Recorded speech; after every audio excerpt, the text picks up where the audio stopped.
Welcome back to Leadership Trailblazers. I'm so glad you're here. It's great to see you. So I'm Lois Burton, executive coach, leadership development specialist with 25 years of coaching leaders across every sector. So today I want to talk about the one quality that consistently separates leaders who move people from those who simply manage them. It's not technical brilliance, not strategic acumen, not even emotional intelligence alone. It's the ability to communicate your vision with genuine passion and authenticity, so that people don't just understand where you're going, they desperately want to come with you. It's not about being a charismatic performer. The most powerful visionary leaders are often quiet and more introverted.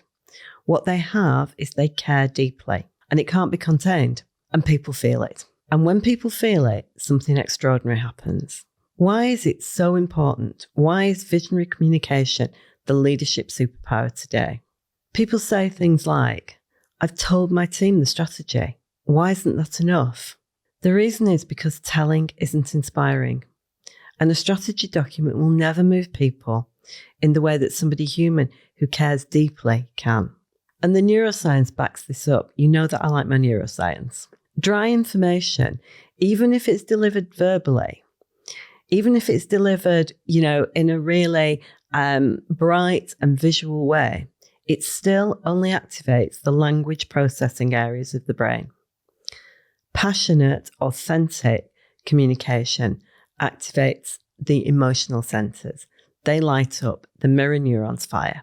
If anybody's familiar with Uri Hassan's work on neural coupling, what you're actually doing, the listener's brain is synchronizing with the person who's speaking. So you're bringing brains into alignment. People follow leaders who create something that they feel matters, who create something where they can think, I'm part of something meaningful. I'm part of something that somebody believes in. People follow passion. People follow authenticity. What they don't follow, polished performance without substance. They can smell that a mile off. So why don't more leaders communicate this way? I think there's three main reasons. The professionalism trap. A lot of leaders still buy into the message that showing genuine emotion isn't professional. So they sanitize their communication and they make it technically correct, but it's utterly uninspiring. The fear of vulnerability, that showing people that's what something means to you actually can be weakness. People ask themselves the questions, what if they don't share what I care about? What if it sounds naive?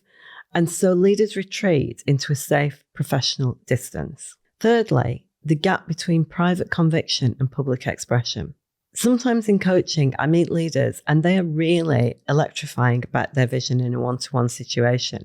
But then they stand up in a meeting and it just all goes dry and it's completely unrecognizable. So I was working with an MD in a manufacturing setting, and he talked about his vision in the coaching session, and it was inspiring. But then he went to a leadership conference and he texted me at the end of the day and he said it went completely flat, Lois. And what had happened was that the vision had been translated into slide deck language. It had been sanitized, it had been flattened, and therefore the room went flat with it. So I asked him the question, which version of your vision do you want people to follow? And that was the beginning of real transformation. He made this into something personal rather than something corporate. And so this comes into my first tip for you. Know what you genuinely care about and be prepared to say it. Not the corporate version, the personal question. A question I often ask of my coachees is, why does this vision matter to you personally? Many leaders pause much longer than you would imagine. They've focused on the what or the how, but not their personal why.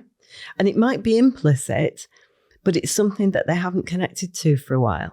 So the why is where the passion lies. It's what makes your eyes light up. It's what people feel is real and genuine, and that is what impacts them. When did you last feel it? That energy, that conviction about the thing that you care about. If you can't access that feeling, you can't create it in anyone else. It's impossible.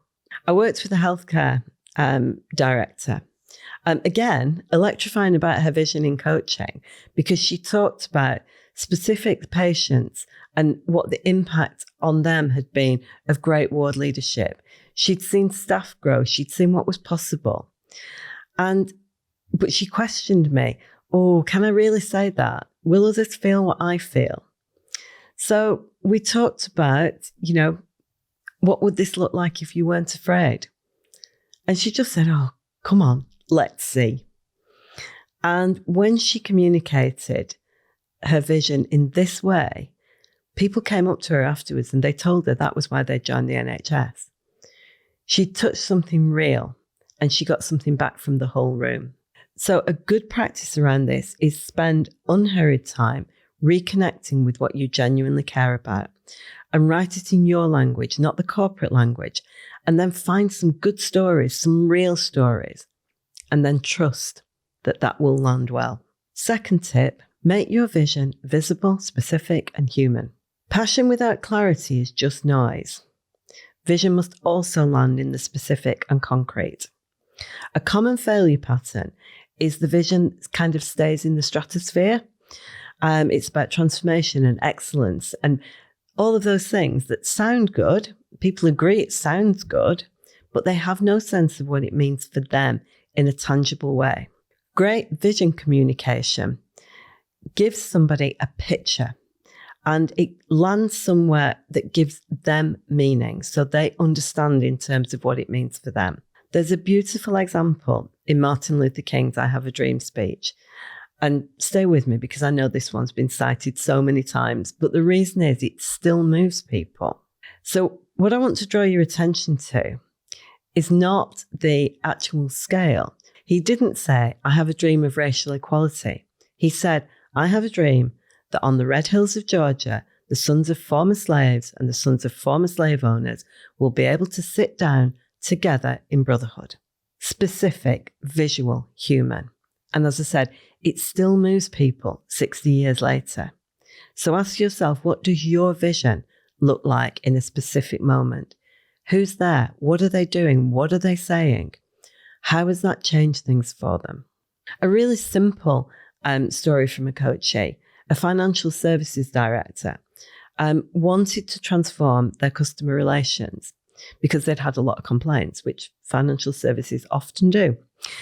And his description to his team, I want a customer who rings us up really worried, getting off the phone, feeling that someone's got their back.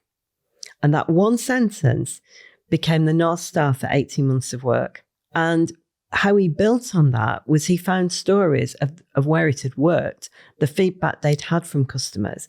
So find those stories as well, because that isn't just decoration. That's the vehicle for the vision, and that's what keeps it going.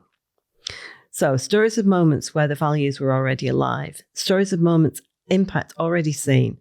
And when you start telling those stories, people stop listening from their head and start listening from their heart. That's when a vision becomes real. That's when a vision becomes movement. Tip 3, let your caring show. Visibly, consistently, and courageously. It's the one leaders resist most, and it's the most important. Passion and authenticity are not events. They're not a communication style for a town hall event or a big conference. They're a way of being. People can tell the difference between someone who lives the vision and someone who performs it.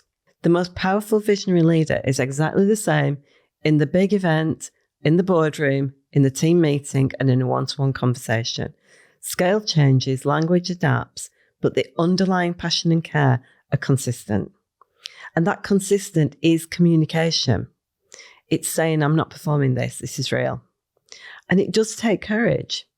Being willing to show excitement in a culture where that's the norm, or being willing to share sorrow in a culture where that's not the norm.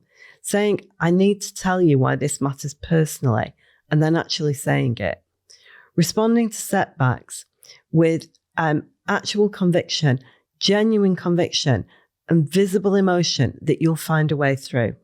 A senior director that I worked with in the criminal justice sector, and the criminal justice sector is a culture where people do build protective, professional shells. And this person had built theirs over years. Underneath, there was somebody who really cared at depth, but it was completely invisible to his team members. So, and we talked about small concrete steps because he said he wanted people to understand that he genuinely cared. And so he started ending conversations, monthly communications with personal reflection, not just data. And he shared what he was feeling about the work, not just what was happening. 3 months in, team member told him, unprompted, they finally understood what they were all in this for. They said, I could feel your belief in the work, and it makes me want to be better. That's the power, not weakness, the most human, the most powerful leadership act there is. So let's do a quick recap. Tip 1, know what you genuinely care about. Say the real version, not the corporate version. Tip 2, make your vision vivid, specific, and human. Give people a picture and a story. Tip 3, let your caring show. Visibly, consistently, and courageously every day.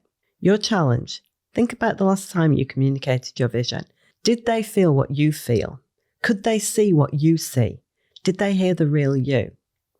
If the answer gives you pause for thought, you're at your learning edge. You don't need a personality transplant. Just trust that what you genuinely care about is important to other people and worth saying out loud. Your people are hungry for a leader who will say it. Leaders who shape what comes next show up with their whole selves, vision and passion, everything. So thank you again for being here today. I'm very glad you're here. I'm very glad that you are already sharing. So if this episode resonated, please share it on.